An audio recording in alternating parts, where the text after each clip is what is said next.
Good evening बच्चों। तो आज हम क्या करते हैं, हेनरी कांस्टेंट जो है उसके क्वेश्चन कर लेते हैं। फिर नेक्स्ट टॉपिक जो होगा हमारा vapour pressure of liquid liquid solution, वो हम परसों से शुरू करेंगे क्योंकि कल हम संडे है ऑर्गेनिक पढ़ेंगे, है ना। तो आज हम क्वेश्चन कर लेते हैं। मैंने कहा था क्वेश्चन भी कराएंगे क्योंकि क्वेश्चन करना आना चाहिए। तो क्या क्वेश्चन है देखते हैं।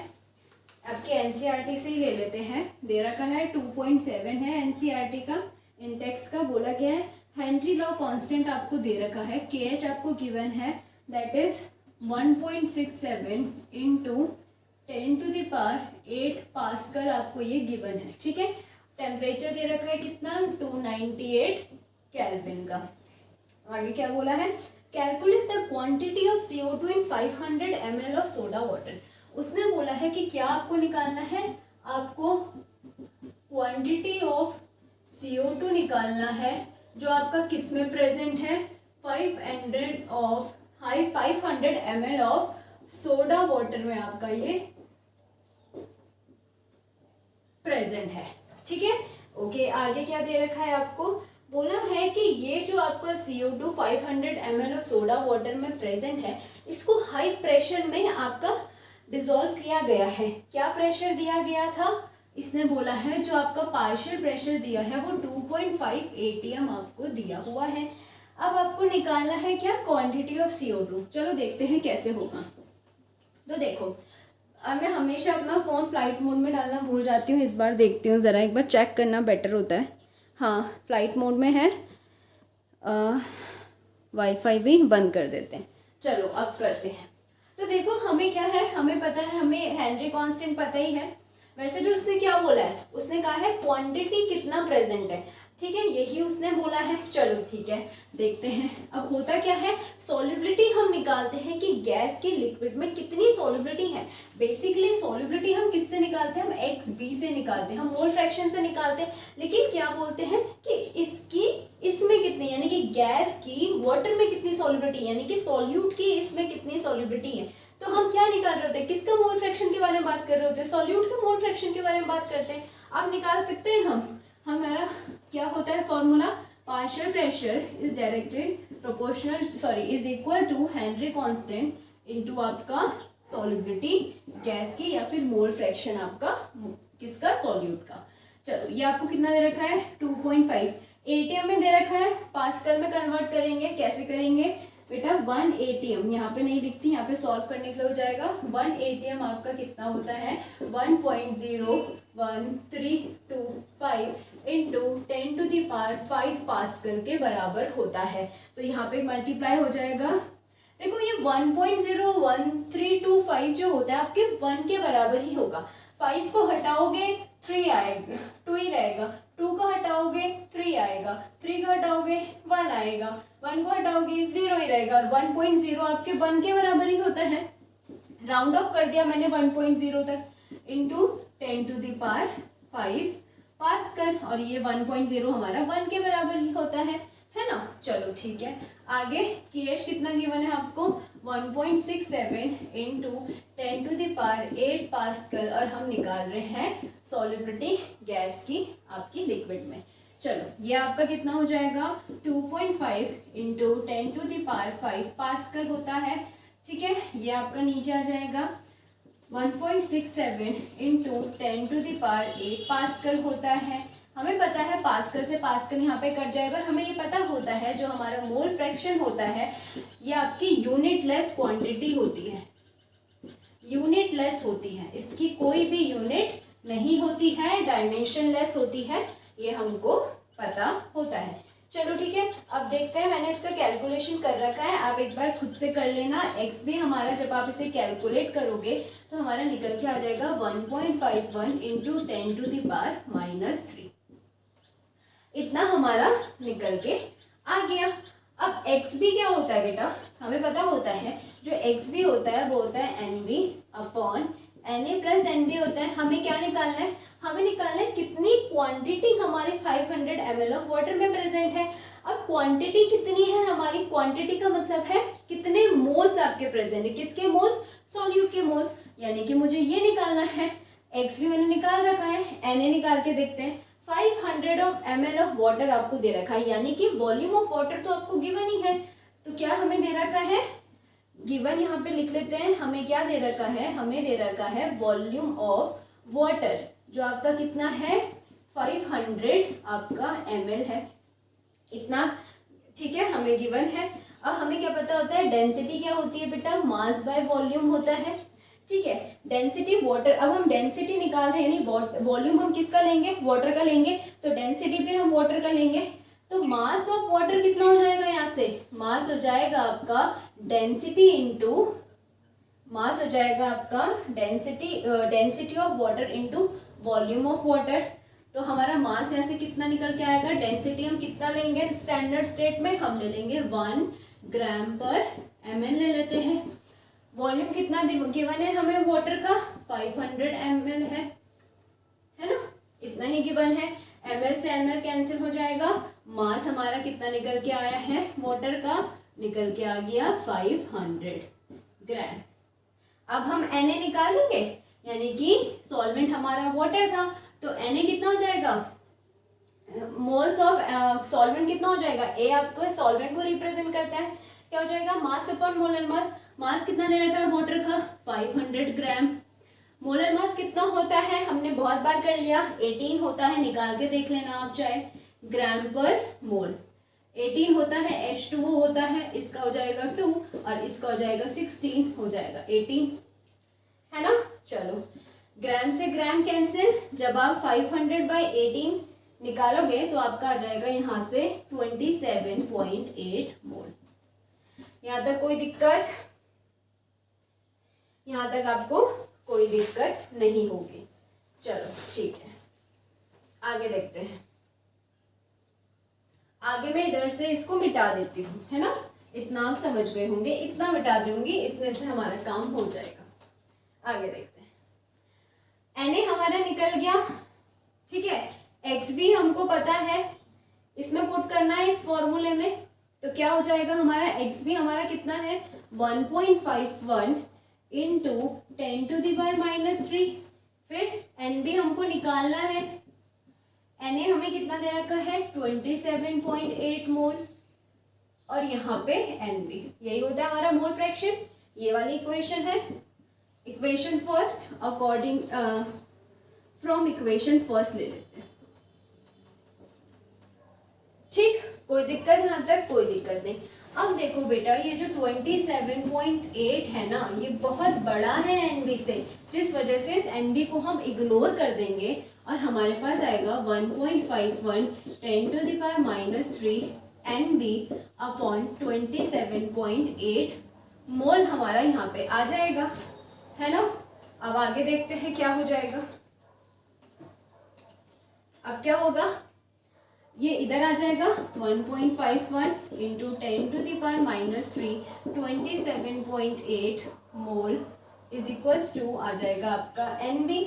जब आप इसे सॉल्व करोगे आपका NB निकल के आएगा 41.9 इंटू 10⁻⁻3 मोल। ये हमारी क्वांटिटी निकल के आ गई जो आपके 500 ml ऑफ सॉल्वेंट में प्रेजेंट है। ये मेरा आंसर होगा। ऐसे होते हैं, इसलिए मैं क्वेश्चन कराना चाहती थी, क्योंकि इसको देख के बच्चा थोड़ा घूम जाता है। ठीक है, ये हो गया। एक और क्वेश्चन करते हैं ताकि हमें और अच्छे से समझ आ जाए। चलो देखते हैं।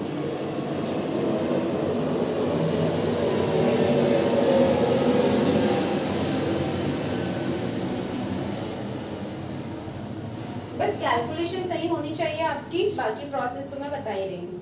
एक क्वेश्चन आपका एग्जाम्पल 2.4 में दे रखा है, उसी को करके देखते हैं। ठीक है, क्या दे रखा है, N2 gas is bubble through out a water. उसने बोला कि N2 आपका किस में प्रेजेंट है, आपका वाटर में प्रेजेंट है, और वो हमको किस में दिख रहा है, जब टेम्परेचर आपका कितना है, टेम्परेचर दे रखा है आपका 293 केल्विन, तो हमें वो बबल्स की फॉर्म में उस वाटर में दिख रहा है। ठीक है, how many millimole of N2, ये बोल रहा है कि हमारे आपको निकालना है कि मिलीमोल ऑफ N2 आपके कितने हैं जो आपके डिजॉल्व है, dissolves in 1 litre of water. ये बोल रहे हैं कि कितने मिलीमोल आपके 1 लीटर ऑफ वाटर में डिजॉल्व है। ठीक है। यहाँ पे उसने जो प्रेशर एक्सर्ट किया, यानी कि इस N2 को इस लीटर में डिसॉल्व करने के लिए जो उसने पार्शियल प्रेशर लगाया है वो आपको कितना गिवन है, दैट इज 0.987 बार आपको गिवन है, और आपको हेनरी कांस्टेंट भी गिवन है फॉर N2 293 केल्विन के लिए 76.48 के बार 48 के बाद। ठीक, बिल्कुल वैसा ही क्वेश्चन है, आप चाहे इसको पॉज करके खुद से कर सकते हो। ठीक है, चलो फिर देखते हैं क्या होगा। सेम वही बोला है कि कितने मोल्स आपके डिसॉल्व होंगे। देखो क्वांटिटी और मोल एक ही बात होती है ना, तो वही पूछा है। तो सबसे पहले हमें x निकालना पड़ेगा, हम x भी निकालेंगे। पार्शियल प्रेशर कितना है 0 पॉइंट, मैं डायरेक्टली लिख रही हूँ क्योंकि हमें पता है कि P कितना होता है आपका KH भी होता है ना, x भी हम निकाल रहे हैं 0.987 है कि कितना है बार है, ये भी लिखना बहुत ज़रूरी है। यूनिट कन्वर्जन हो सकता है। KH आपका कितना है 76.48 के बार है। देखा, यूनिट कन्वर्जन हो जाता है तो ये लिखना पड़ता है, x भी हो जाएगा।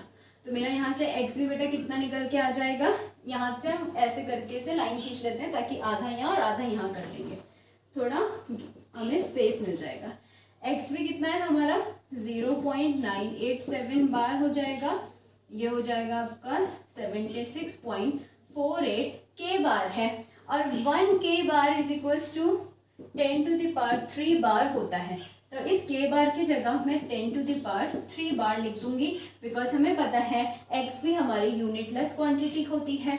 इससे ये आपका कटेगा और यहाँ से मेरा जो आंसर निकल के आएगा that is 1.29 into 10 to the power -5। यहाँ तक कोई दिक्कत नहीं होगी। चलो x भी हमारे यहाँ से निकल के आ गया। अब हमें मिलीमोल्स निकालने हैं। x भी कितना होता है आपका NB/Na प्लस NB होता है ना। तो NB तो हमारा निकालना है, x भी हमको गिवन है, Na देखते हैं।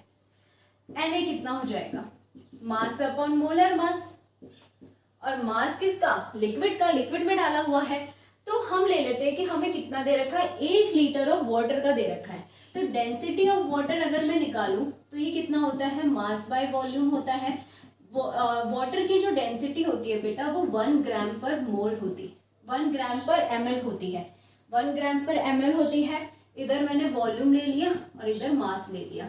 मास कितना गिवन है, मुझे 1 लीटर गिवन है।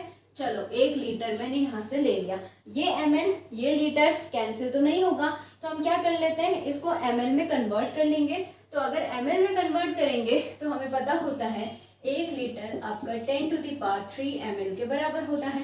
तो यहाँ पे डायरेक्टली मैं ले लेती हूँ 10 टू द पावर 3 ml, इस ml से ये ml कैंसिल, तो मेरा 10 टू द पावर 3 ग्राम मास आया, किसका, वाटर का।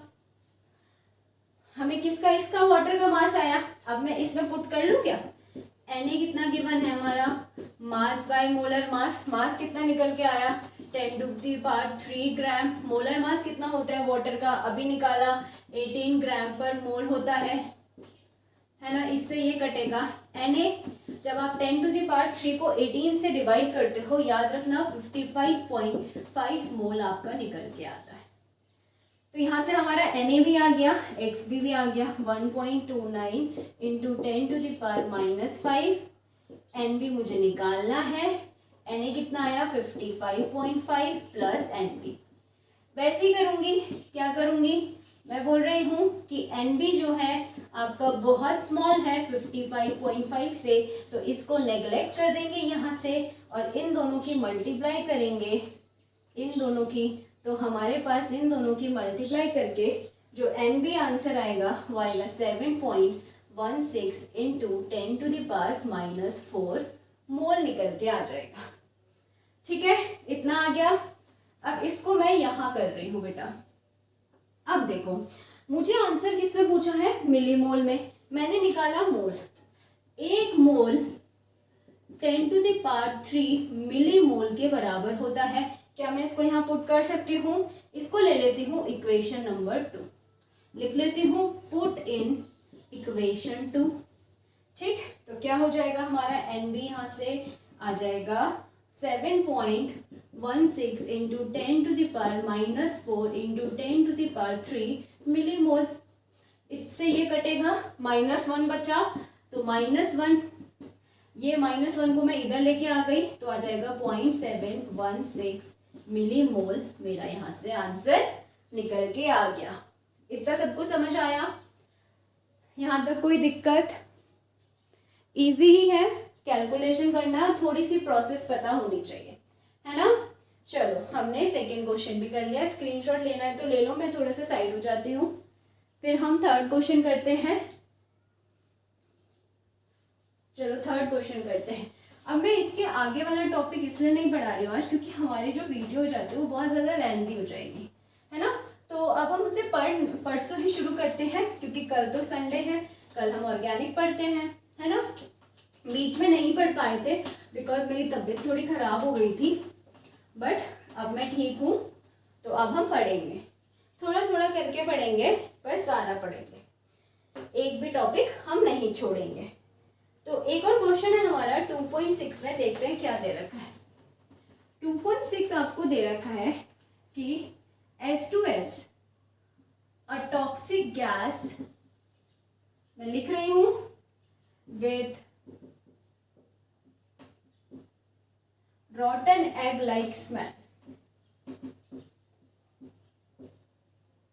ठीक, आगे बोला है इज यूज्ड फॉर, बस इतना काफी है, इसके आगे मत लिखो। If the solubility of H2S gas, if the solubility of H2S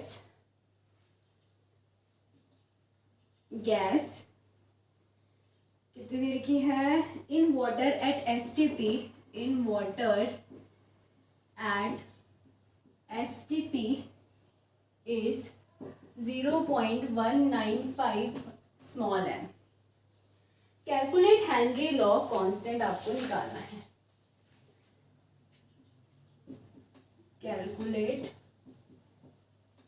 Henry law constant. क्या बोला है देखो, इसमें बोला है H2S एक टॉक्सिक गैस है जिसकी स्मेल कैसी है, बिल्कुल रॉटन एग लाइक स्मेल है। ठीक है, इसके आगे लिखा है कि वो क्वालिटेटिव एनालिसिस के लिए यूज की जा रही है, बट उसका हमें मतलब नहीं है। हमारा क्वेश्चन अब यहाँ से शुरू होता है। उसने बोला जो सॉल्युबिलिटी है H2S गैस की वाटर में कितनी दे रखी है, 0.195 m दे रखी है। 0.195 m, अब ये मत समझ लेना कि मोल फ्रैक्शन दे रखा है, स्मॉल m यानी कि मोलैलिटी आपको दे रखी है, यानी कि ये मोल आपको दे रखे हैं। क्या दे रखा है आपको, मोलैलिटी दे रखी है, आपको मोलैलिटी दे रखी है। अब एक चीज याद रखना, ये जो आपकी मोलैलिटी होती है क्या होती है आपकी, कि आपकी 0.195 मोल को आपका किस में डाला है, 1 kg ऑफ सॉल्वेंट में डाला है, यानी कि आपका वाटर में डाला है। इस 0.195 का मतलब है कि 0.195 मोल को मोलैलिटी इसे रिप्रेजेंट कर रहा है, तो इसका मतलब होता है कि इतने मोल को उसने 1 किलोग्राम ऑफ वाटर में डाला है। जब ये ऐसा होगा तभी तो मेरा ये निकल के आएगा, समझ आ रहा है। जैसे कि अगर मुझे मोलैलिटी निकालनी है, तो अगर मेरा ये 0.195 मोल होगा और नीचे मैं 1 kg लूंगी, तो ही तो मेरी मोलैलिटी 0.195 स्मॉल m निकल के आएगी। तो मैं क्या बोल रही हूँ, मैं इसी को तो बोल रही हूँ यहाँ पे, इसका मतलब वो ये बोल रहा है। चलो ठीक है, इसका मतलब हमारा ये, इतना हम समझ गए। चलो ओके, इतना हम समझ गए, ये है इसका मतलब, ठीक है ओके। अब क्या बोला है, हेनरी लॉ कांस्टेंट आपको निकालना है। चलो क्या होता है कि H और X होता है, यही होता है। अब प्रेशर जो मैं ले रही हूँ, इसने स्टैंडर्ड स्टेट में ले रखा है, गैस स्टैंडर्ड स्टेट में, यानी कि STP कंडीशन में हमारा जो प्रेशर होता है वो 1 atm होता है, तो इसको मैं 1 atm ही लूँगी, यहाँ पे कोई दिक्कत नहीं। चलो आगे देखते हैं, मैंने प्रेशर 1 atm ले लिया। ओके, तो मेरा यहाँ से जो प्रेशर निकल के आया एट एसटीपी कंडीशन में वो 1 atm होगा, क्योंकि स्टैंडर्ड स्टेट में उसने बात करी है, ये भी हम समझ गए। अब हमें क्या निकालना है, हमें केएच तो हमें निकालना ही है, लेकिन उसके लिए मोल फ्रैक्शन अभी हमें नहीं पता है। हमें नहीं पता है मोल फ्रैक्शन क्या है, मोलालिटी गिवन है। तो चलो देखते हैं एक्स होता क्या है। ये होता है आपका NB upon NA plus NB होता है, यही होता है। NB तो हमें गिवन है 0.195 मोल, लेकिन Na हमें गिवन नहीं है। Na क्या हो जाएगा, mass of water upon molar mass. Water का मास हमें गिवन है 1 kg अपॉन मोलर मास 18 ग्राम पर मोल। इसको ग्राम में कन्वर्ट करना होगा तो 10 टू द पावर 3 ग्राम हो जाएगा। कोई दिक्कत नहीं दिक्कत। तो जब मैं इसे कैंसिल करूंगी तो यहाँ पे मेरे पास आएगा 55.5 मोल आ गया, यानी कि यहाँ से मेरा Na भी निकल के आ गया। तो इसको अगर मैं इसमें पुट करती हूँ तो मेरा X भी कितना निकल के आएगा, NB हो जाएगा 0.194 अपॉन 55.5 प्लस 0.195 अपॉन 55.5 प्लस 0.195 आपका निकल के आता है 0.0035। X भी आ गया मेरा। अब क्या करना है, KH निकल जाएगा। अब तो KH निकल जाएगा, ये हमारा 1 atm है अपॉन X भी मेरा निकल के आया 0.0035 इज इक्वल्स टू ये हमारा X भी है। जब आप इसे सॉल्व करोगे बेटा तो आपका आंसर आएगा 285.7 atm। कैलकुलेशन आप खुद से कर लेना, ठीक, कोई दिक्कत। इसको ऊपर ले जाओगे 1000, फिर 35 5 से कट करना, फिर आपका ये कैलकुलेशन हो जाएगा, इतना कोई दिक्कत नहीं। तो आज हम इतना ऐसे टाइप के क्वेश्चन आते हैं, ये इससे ज़्यादा टफ तो मुझे नहीं लगता आएंगे। अगर और क्वेश्चन मुझे मिलते हैं तो मैं आपको कराती रहूँगी, ठीक है। तो अब हम नेक्स्ट जो हमारा टॉपिक है that is vapour pressure of liquid solution, वो हम मंडे को कर लेंगे। बाकी कल हम ऑर्गेनिक करते हैं, फिर हम कंटिन्यू करेंगे। शायद मंडे नहीं ट्यूसडे ही करेंगे अब, क्योंकि मंडे को तो हमने अब केमिकल इक्विलिब्रियम भी तो शुरू करना है, सिर्फ थर्मोडाइनमिक्स में थोड़ी ना अटके रहना है ना। तो फिर अब हम वो करना शुरू कर देंगे। चलो फिर ठीक है बेटा, बाय।